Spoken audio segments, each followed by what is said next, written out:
Hi, everyone.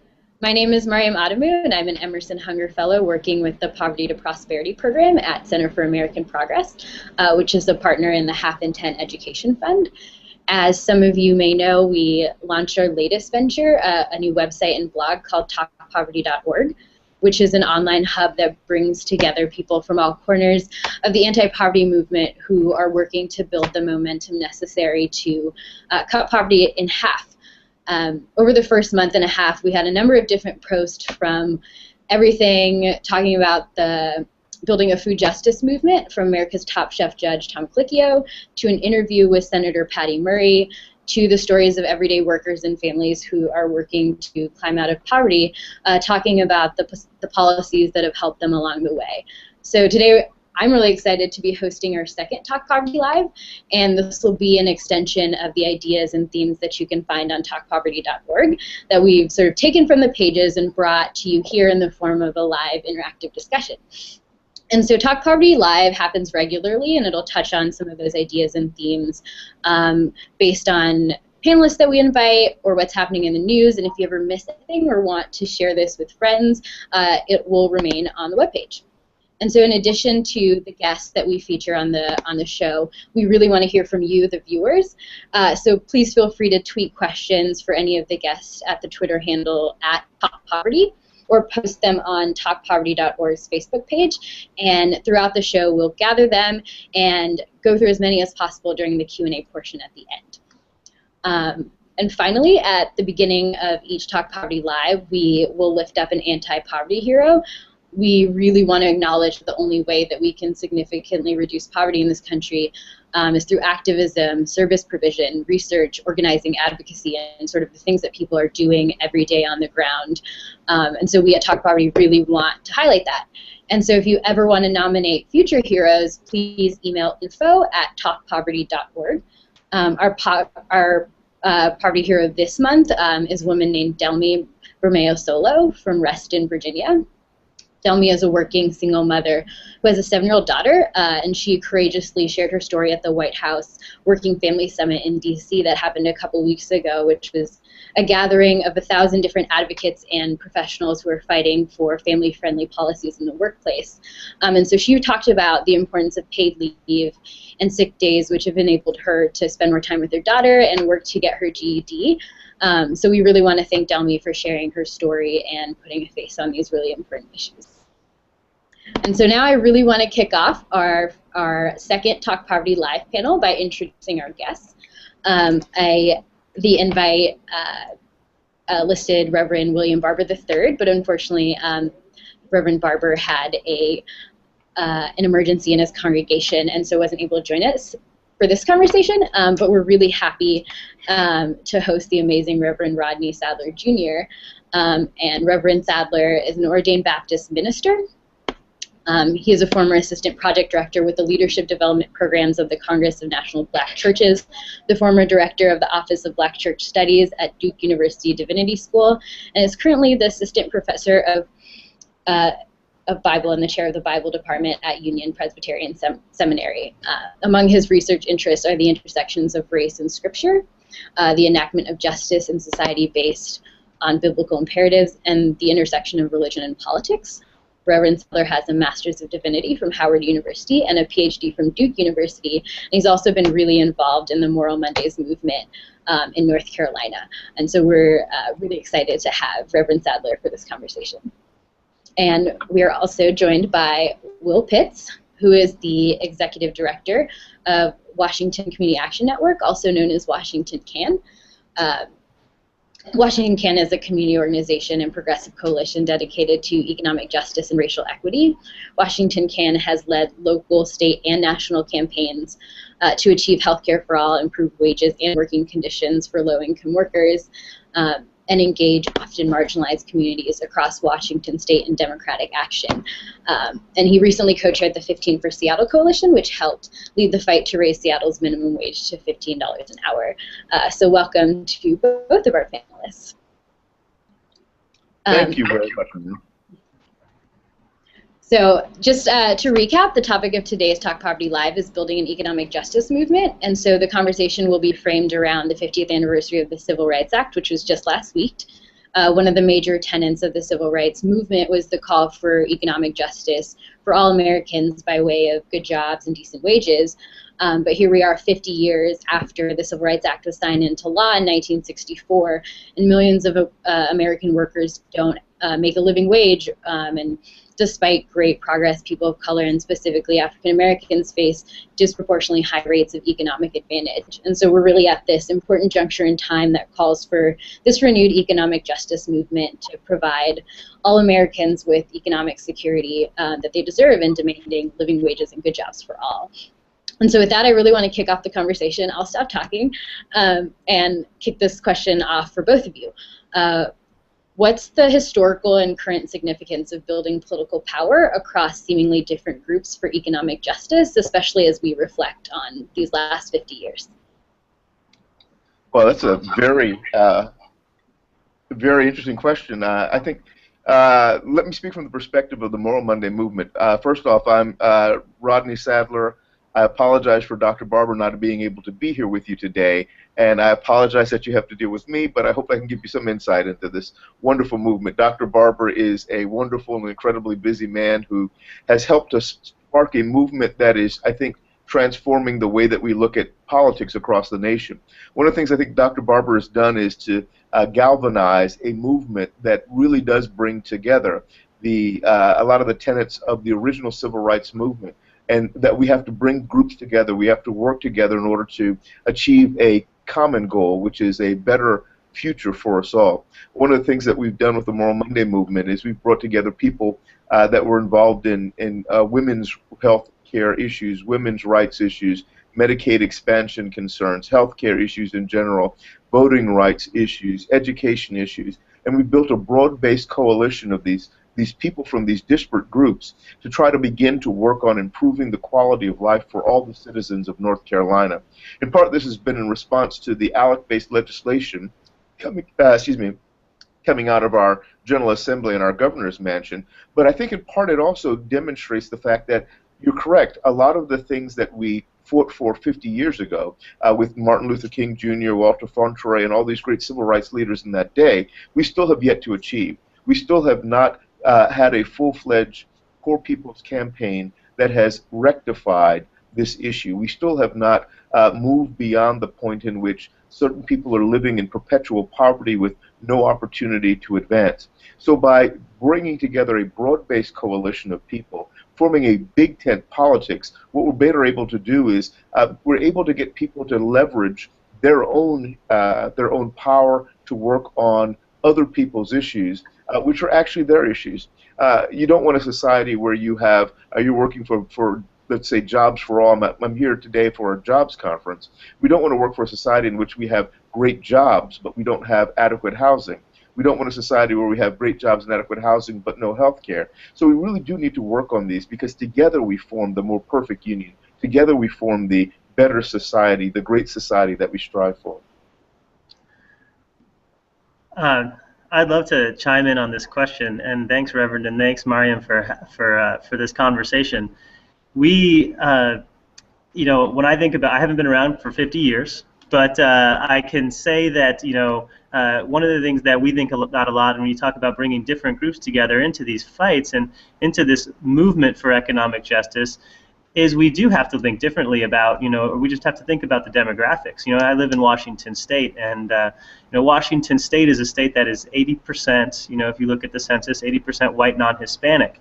But then if you think about who's our base constituency on issues of economic and racial justice, who are people who are affected by low wages, who are people who are disenfranchised as voters, who are people who lack access to health care, who are people who lack access to affordable housing, all of the issues that make up what constitutes a decent living for a person and their family. That is a very diverse group of people. It is predominantly people of color, and we need to build alliances across all of those communities if we're going to do the kind of thing that we're talking about, which is really build a majoritarian movement that takes on income inequality. And we know that we have that majority. We know that the hearts of people in this nation are with us, but we have a lot of structural barriers to overcome, and it's going to take a lot of hard work and smart organizing and movement building to get us there. Wonderful. I really want to come back to this like big tent politics and the movement building, but first I wanted to backtrack a little bit and talk a little bit about Moral Mondays. Reverend, I was wondering if you could tell us why and how it was started, and you talked a little bit about who's participating in the movement, but who's coming out to those rallies that we see on the news, and what are some of the issues that you're taking on? And I know that you've been met with a lot of resistance from the North Carolina General Assembly, so a little bit about how you've taken that on. Well, thank you, Miriam, for that question. Let me just say that the Moral Monday movement is actually the baby of Dr. William Barber, who is the state president of the North Carolina NAACP. Since he's been president, he's been working on forming a coalition of disparate groups that are progressive-minded from across the state. People working in everything with Greenpeace, Action North Carolina, Democracy North Carolina, and a host of other groups that deal with everything from voting rights to education to women's rights to LGBT concerns. And we're trying to form this larger Big Tent coalition. Traditionally, this coalition was formed to wrestle with the Democratic governor and legislature and to work on justice issues that they had not done well.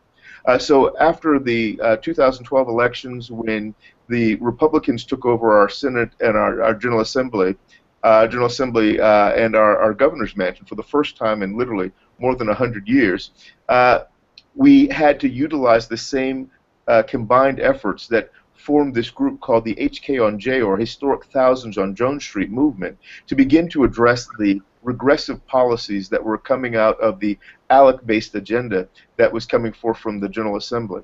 So in essence, what we began to do is on the 29th of April 2013, Dr. Barber led 16 other people in, majority clergy and community leaders, into the General Assembly building to do what our Constitution says, which is to instruct our legislators on the way that they should govern. They went in and they were refused access to the General Assembly, so they sang songs, they prayed prayers, and for that they were arrested. This began the Moral Monday movement. It sparked a larger movement that next week I went back out with 29 other folks and we were arrested, and the movement really began to take form in the next several weeks. We started off with about 75 people that came out to support those who chose to participate in civil disobedience, or as we like to call it, moral obedience. And over the course of the first few weeks, we'd gone from 17 people arrested to 154 people in the fourth week. We'd gone from 75 people coming out to support to 2,000 to 3,000 people. By the end of the summer, we'd had more than 924 people who'd participated in civil disobedience, and we also had 10,000 people routinely coming out to our weekly protests with the Moral Monday movement. In February 8th of this year, we turned out 100,000 people for the biggest march in the South since the Selma March back in the 60s. So in essence, we have a significant movement that has been coming together based upon these large coalitions of people. Literally, it is strange bedfellows coming together. We have people who are ministers. I thought it was wonderful, the Moral Monday about 2 weeks ago, that we had ministers coming and sharing the stage with LGBTQ communities and finding commonality there. We've had Muslims and Jews standing on stage holding hands together. We've had workers' rights people and women's rights folks in the environment coming together and finding common ground. And this is what's going on, which is significant. If I can be religious for a second, one of our colleagues said that this is the best example of what the kingdom of God must look like.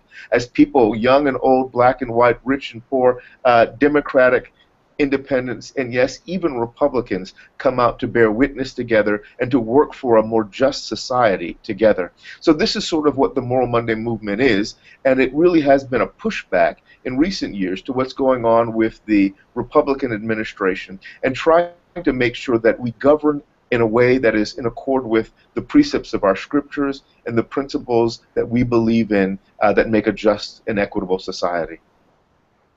Thank you, Reverend. It was really great to get a picture of how the movement's grown over time. And something I wanted to ask Will about, related, is Washington Can has 40,000 grassroots members. dedicated to economic, racial, and social justice for low and moderate income people as a part of your mission. And I wanted to touch on something pretty important that you wrote in one of the Talk Poverty posts. You said the message of the Seattle victory is clear. Working people are demanding through a diverse coalition with a common voice that they be paid what they have rightfully earned. So I really wanted to ask you how you build an effective movement that has a common voice when you have all these different interests, kind of what the Reverend was talking about, and sort of the things you learned in that process. Sure. Well, I think we learned a lot in this campaign and in this particular fight for 15 in Seattle, and it's far from the learning is far from over. But one thing that one thing that we knew is that we had some pretty powerful opposition on the other side. There are some big business interests who are making a lot of money on because people get paid low wages. But we thought that if we built a big coalition and a big broad tent, we could really isolate those folks who were, were maybe not standing with the workers. And one of the things that really helped us galvanize this movement, and this is one of my biggest takeaways from this particular experience, is that making a big demand, $15 an hour for workers, something like that is just a really powerful movement building and galvanizing message, and it's because it's a real transformation in people's lives. People can imagine how their lives would change if they get a 60% raise. If they can see how they could start to eat better, right? How they can buy better clothes, how they can take care of their families a little bit more easily. And I also want to say, and this is really important, that demand for $15 an hour didn't come from some policy experts. It didn't come from paid organizers. It didn't come, it didn't come from faith leaders. It came from workers who were saying, this is what we want. And there were a lot of people in the movement who have been doing this work for a long time. I could look at myself in the mirror, who were sort of scratching their heads and saying, that's a really big demand. I don't know if we can get there. And we had to go through our own process of saying, okay, are we going to stand with the workers on this? Are we going to support this? And are we going to build movement around this big idea? And it was the right thing to do. It clearly created its own momentum because it was aspirational. It was really, really hopeful, really transformative. And I just think that's an important lesson for this entire economic justice movement, that we need to make the big demands, the transformative demands that are going to start to really take a bite at income inequality. Wonderful. Thank you. And so I think both of you kind of touched on this, and I think I said this in the intro, that we're at an interesting juncture in history where the interests of low-income people and the middle class are really converging. I'm curious as to how you guys feel we can harness this sort of converging interest to achieve fair wages and good jobs for both groups. I'm sorry, you broke up just a little bit there.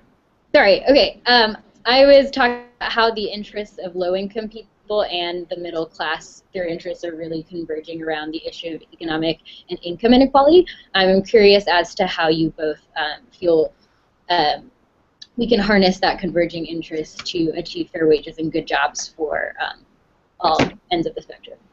Well, that's a wonderful question. I think that the unfortunate thing is that the interests of the poor and the middle class are converging because the middle class is becoming the poor, and the poor are not moving in any way, shape, or form up. This is a downward spiral, unfortunately, that's taking place because we have a great income inequality in this nation. We've got far too few people that have far too much money, and the vast majority of the people are not being able to participate in the prosperity that some people are being able to benefit from. So I think in this regard, the middle class has a vested interest in looking at the needs of the poor.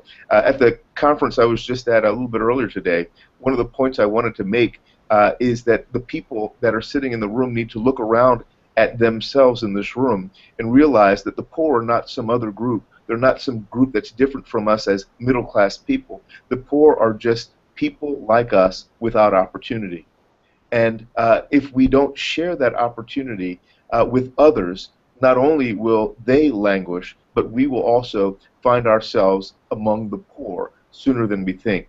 We need to find a way in this nation to begin to share opportunity and share prosperity, to give people the opportunity to truly have upward mobility again, and give people the opportunity to learn that we need to work together in order to form this more perfect union that we talk about, in order to form a nation that is truly worthy of the values that we espouse when we talk about this great nation.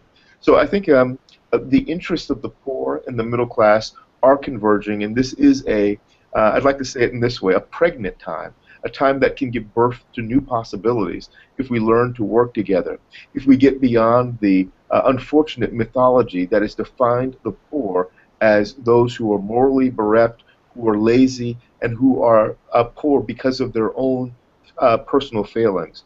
No, the poor are people just like us. And yet, but for the grace of God, there go I, but for the grace of God and some opportunities that we were able to take advantage of, there we go as well. I couldn't agree more with the Reverend. You know, we have, I'll tell a quick story. We have a member named Betty. Betty's been a teacher in the Seattle Public School District, and middle class, you know, decent job, bought a home in 2006, and thought things were going fine, and she was sort of entrenching herself in the middle class. She lost her job as a teacher. There's cutbacks in school funding. Pretty soon, her house was in foreclosure. Now she's lost her house, and she's having trouble finding a job again. She's deeply, deeply in debt. And I was talking to her just a little while ago, and I asked her a question. I was like, "So do you feel like you're middle class?" She's like, "I always felt like I would be middle class, and now I realize that I'm just not anymore. I'm actually poor." And there are so many people in the middle class who are one crisis, one job loss, one medical emergency away from being truly, truly poor and struggling for everything in life. So there is that sort of, there but for the grace of God aspect of this. And I think it's important to also, remember that, there's been systematic attacks on the labor movement, which has been an anchor of the middle class for so long. And here we're in a moment where we as a community have to decide, are we going to, we have to figure out how we react to that. Right? Are we going to engage a movement of workers that, in some new forms, in some new ways, that starts to recreate the power that the labor movement had for creating a strong and vibrant middle class? What can we do to support the labor movement that exists now and really bolster it and keep it stable and maybe help it grow again? So those are hard questions for us as we're thinking about this. Wonderful. Well, I'd just like to pause the conversation for just 1 second to encourage people watching to contribute questions, usually in hashtag TalkPovertyLive, and we will use those for the Q&A portion. And I think both of you touched on some really, really important points as far as gearing up for the future, and that's something that I really want to talk about with separate questions for both of you. Reverend, I know that you and Reverend Barber have talked a lot about how important it is for progressives to focus on the South, and we sort of all understand the role of Southern faith leaders in the 1960s civil rights era. And so I'd love to hear you talk about what role you think the faith community can play in today's economic justice movement and moving forward. Well, thank you for that. And I think I hear two different questions in your question there. The first question has to do with the role of what's going on in the South. I think that the members of the Southern community have a unique role to play in the birthing of this current movement, in part because we know what it was like to deal with the aftermath of the Confederacy in the South. What we see now, I would suggest, is a rebirth of the Confederacy, a new Confederacy that's emerging. We hear the same concerns: state rights. We want the ability to define the way that people vote. We want the ability to define the nature of the way that the federal government interacts with people. So many of these same issues are those issues that were found more than 100 years ago in the Civil Rights War and the aftermath thereof. And so the South knows a little bit about this and knows about this concern. And we've seen that some of these issues are being married in ways that are being manifest first off in the South and then spreading. So, for example, we're talking about the denial of Medicaid expansion. and it's tied together with issues of the voting rights. How is it that these issues come together? In many respects, they have to do with the fact that we've got this incredible pushback from the new Confederacy. They're trying to make sure that they can maintain their power and not give power over to the federal government. And if I can be as racially, unfortunately, biased as I have to be, I think it's in part because they're reacting against an African-American president. So all of these issues, I think, are converging, and they do make the South the appropriate birthing ground for a new struggle, a new movement. The second question I heard you ask has to do with the faith community, and what role does it have to play in this movement? Well, hopefully the faith community will play a significant role in all progressive politics. One of the things I think the Moral Monday movement has done better than anything else I've seen in recent years is try to reclaim from the quote-unquote moral majority that has been in power since the 1980s in the Reagan administration, that said that Scripture talks about three issues: opposing gay marriage, opposing abortion, and supporting prayer in schools. What the Moral Monday movement has really tried to do is to say, no, no, no. Scripture talks about a whole lot more than that. It talks about justice for the poor. It talks about lifting up those who are outsiders. It talks about caring for widows. We call them single mothers today. It talks about the concerns of orphans. We call them fatherless children today. It talks about the needs of the immigrant, regardless of their immigration status. These are the things that Scripture talks about on almost every page. And these are the things that are at the heart of God's concern. So I think the faith community has a role to play in saying, particularly to people that are worshiping on Thursday, Friday, Saturdays, or Sundays, look, if you really believe these things that you say you believe, then you need to be working for a more just society. You need to be working for more equality for all people. You need to be working to make sure that the evil of poverty is eliminated, because I think that this is something that we can achieve if we work together and we strategize together based upon these core concerns. So I think the faith community does have a significant role to play, and rallying around these key concerns that we celebrate each week and taking them outside is significant. If I could say one more thing, as a Christian minister, the thing I really like to emphasize more than anything else is we like to talk about Jesus, we like to sing about Jesus, we like to celebrate Jesus and clap our hands. It's time we took the Jesus that we talk about on Sunday morning outside of the church and introduce him to the world. Well, Will, after I think sort of on the flip side of that, since I think you talked about the demographics of Washington, which are Washington State, which is different from sort of the environment that the Reverend was describing, I'd love to hear you talk about that movement moving forward and sort of what you see the next campaigns being for the group. Especially, I think you talked about labor organizations, and I really would love to hear about that and sort of labor and worker centers and how that relates to the atmosphere in Seattle. Sure. Sorry. Sure. Ultimately, I think we've laid out pretty well sort of what is stacked up against us as a movement. But ultimately, there are a lot of things that give me optimism and hope. I feel like, in our state, and we've seen this many places around the country, there is a bubbling up of grassroots action around economic justice issues. And there's also, in a corresponding way, new alignments of organizations, of community and labor partnerships who are starting to work together in more strategic ways to advance an economic justice agenda. We see the immigrant rights movement organizations starting to think about economic justice as a part of their fundamental mission. We see a lot of different kinds of, this coming from a lot of different kind of spheres and creating a lot of opportunity for intersection. So I think that that's really exciting. And I think, one of the challenges that we face in relation to the demographic question that you raised is, Seattle is a fairly prosperous and progressive city, and we've seen, and it certainly has, poverty and inequality, but it's a more progressive city politically than most, and we've seen some really incredible transformative change happen in cities like New York, in cities like Minneapolis, in cities like Seattle, and we can go down a list of others, and that's an interesting demographic phenomenon that's creating these progressive opportunities at the municipal level. But if you look at our city, like many cities around the country, people of color and low-income people are increasingly pushed out of the cities into the near suburbs where there aren't as many services, where the politics aren't as progressive. So we have to figure out how to make our demands expand beyond the cities soon. We need to start thinking about how we move state-level policies that raise wages, that create paid sick leave for all, that create family leave, that close the holes in our healthcare system. Medicaid expansion is so critical, particularly in the states in the South where it hasn't happened.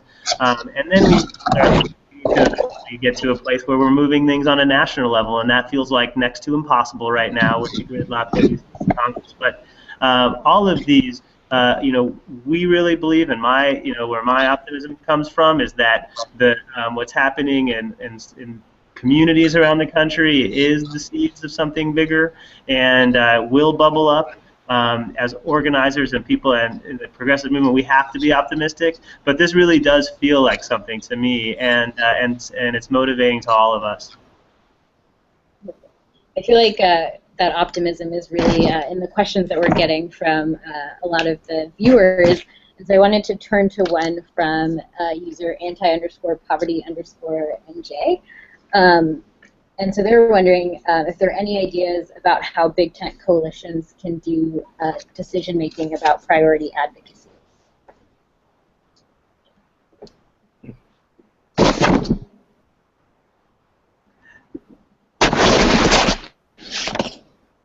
Will, did you want to take that? Sure, I can give that a shot. So, I think it happens in a lot of different ways, and it depends on the leadership and how the coalitions come together. I think that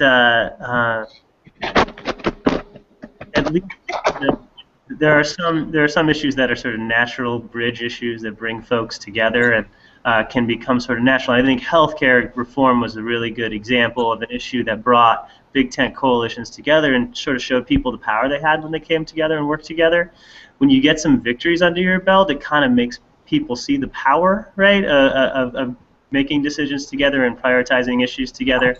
The immigration reform has been an issue that's brought a lot of folks to the table across lines. I think these economic justice issues have even more potential to do that because they are so cross-cutting. So, when you get into coalitions and making decisions about policy priorities and policy trade-offs and compromises and big vision and all of that kind of stuff, it's always messy and always very particular to the people in the room. So that's going to be, but I do think that the opportunity is there for some of this to really work. If I could weigh in on this just a little bit, I just would say that we've tried to wrestle with this slightly differently. The Moral Monday movement has tried to look at each of these concerns, both collectively and as individual concerns. So, for example, there are times when we'll talk about a cluster of issues and have people come up and represent a cluster at our statewide rallies. Then there are also times when we'll give a particular issue or a series of issues a day to fully express what their concerns are, and we focus on those with some greater intensity. So we have the opportunity to go back and forth and to wrestle in both ways. There are always occasions when other factors will help to shape that environment too, and this is similar to what Will said. For example, if the legislature is talking about women's rights issues at a particular point in time, then we as a coalition can come together and support that as the dominant issue for the day.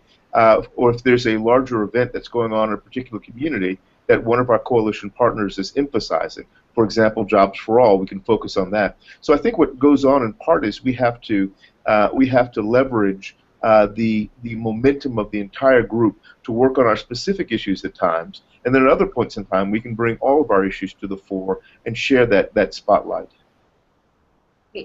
Great answer.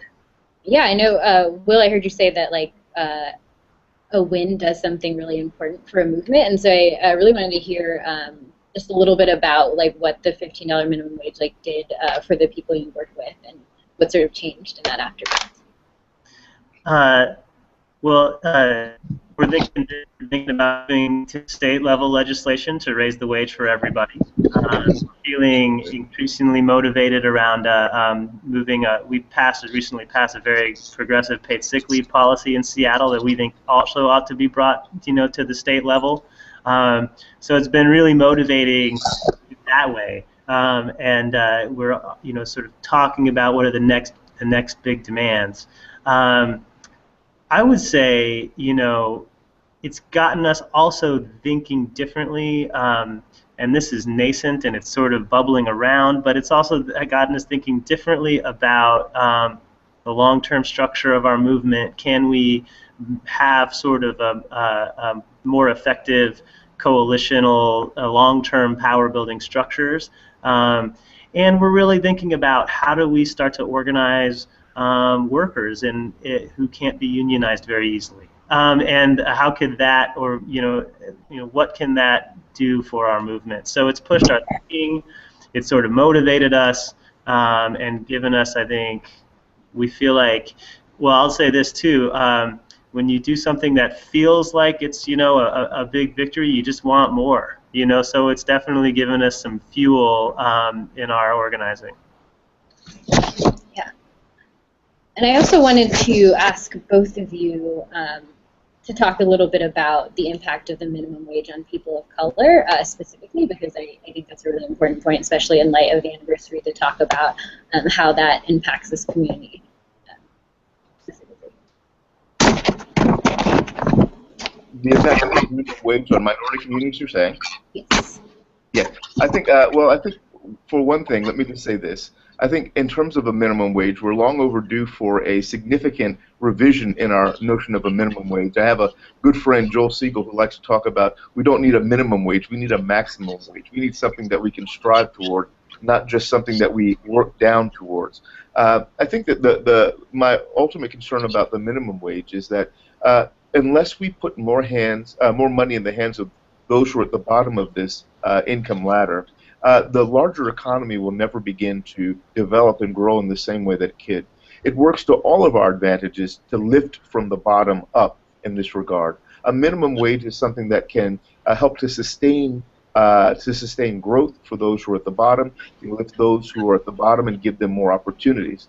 We're working on a project right now in Charlotte, where one of the things we're trying to do is establish for those people who are the least, the lost, and otherwise left out of the income opportunity, to give them a job subsidy program that will ensure that they will have a job for at least a year at a minimum of $10 an hour, which is about $3 above our current minimum wage. And hopefully by doing that, we'll employ some of the people who are on the margins, people who've been racially left out, people who've been left out because of other long-term unemployment issues, and also people who've been left out because they've been formally incarcerated.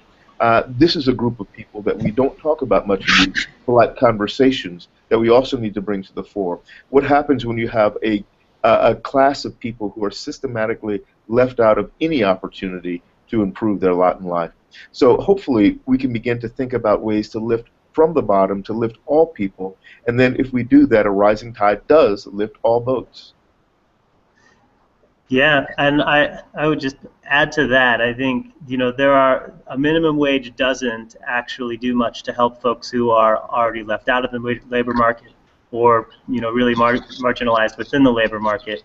A minimum wage alone doesn't address the issue of employment for formerly incarcerated folks.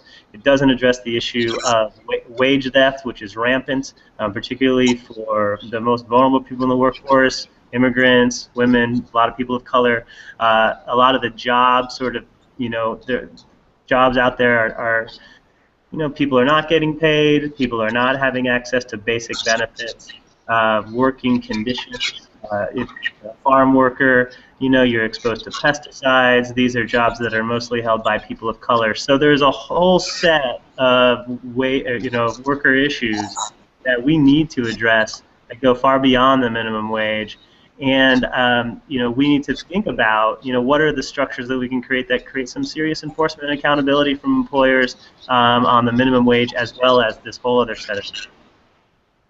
Wonderful. I like this thread of sort of aspirational politics. And sort of to close out the conversation, I wanted to draw from one of the viewer questions and as well add in a little bit of my own. Corrine RD asked, what are non-polarizing words we can use to describe safety net programs? Are there any? And so I think that brought up a really interesting point about the way we talk about things. I know we've been talking about organized labor and workers' rights and things that maybe aren't things that everyone gets excited about when they hear about. And so what are ways that you work to develop that language that everyone can sort of rally around? And then a different question is sort of how can advocates and people working in policy sort of attach on to these sort of aspirational and like really concrete policy asks that are happening in different states and different cities? I'll wade in first if you don't mind, Will. I think in part, are there terms that we can use that better describe it? I think in part that's a brilliant question because there's a need, I think, for us to do some significant redefinition as we talk about the way that we deal with issues of poverty. So, for example, instead of thinking about these as charities that we do, that people are put on the government dole, the government is giving charity, we should think about basic human rights. Survival is a human right. A job is a human right. An opportunity to live in a safe community and have a decent education and health care is a human right. Once we change the notion of the way we think about it, instead of something that we're doing to help those other people and something that's a right that we're trying to protect for us all, I think that begins to reframe the conversation. I think we also have to reframe the way that we think about people in general. As a person who comes from the Judeo-Christian tradition, one of the core beliefs that we have from Genesis chapter 1, verses 26 and 27, is that every human being is a child of God created in God's image. In essence, every human being has inherent value just because they are. They don't have to do anything, live in any particular neighborhood, have any particular skin color, or be able to have any educational attainment. They are valuable just because they are. If we can think about people as inherently valuable, and we think about them as having a right to these basic necessities of life, then I think it changes that larger conversation. And hopefully it frames these, what we think about as social programs, in a way that anybody can appreciate.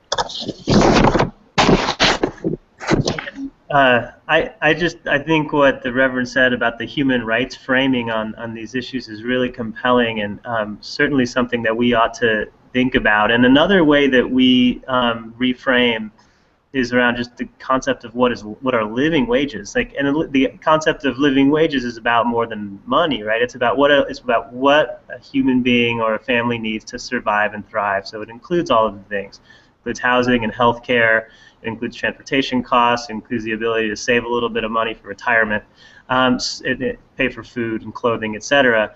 And when you start to think about this in that context, it exposes a whole other set of structural problems and opportunities. And so in that context, a healthcare program that supports low-income people isn't a safety net program. It's a part of a basic living wage, what it takes to survive. And something else that comes into that framework that we often don't talk about is how much debt people carry because of the various kinds of predatory lending that have happened to folks, whether it's through the subprime home lending crisis or credit card debt or student loans, or there's just a whole range of medical debt. These things drag on families as well, and that's an even more complicated reframe. But we need to start thinking about what does it take to support yourself, to support your family, to thrive in our communities, and what are the structures that make it possible for families to do that? Well, I want to thank both of you for your insights and taking the time to talk to everyone. I know I learned a lot from the both of you. Moving forward, I'll be thinking about big tent politics and moral obedience and Betty from Washington and all these things that have been brought up in this conversation that I think are really important and will give everybody a sense of what it really takes to build these movements moving forward. And so I wanted to thank you too, and also thank everyone who tuned in on Talk Poverty Live. And just briefly close out by listing some opportunities to get involved with Half in 10 and Talk Poverty. If you want to write a blog post, you can email gkaufmann, Kaufmann, at americanprogress.org to really talk about some of these issues that have been brought up here. You can submit a story by going to halfin10.org/ouramericanstory to share your personal story and join the Action Network there. And then learn about poverty and how it exists in your state by exploring the resources on talkpoverty.org. We encourage you to take action and really engage with the projects at Moral Mondays and Washington Can that both our panelists here represent, and obviously continue to watch Talk Poverty Live. Thanks everyone for joining in.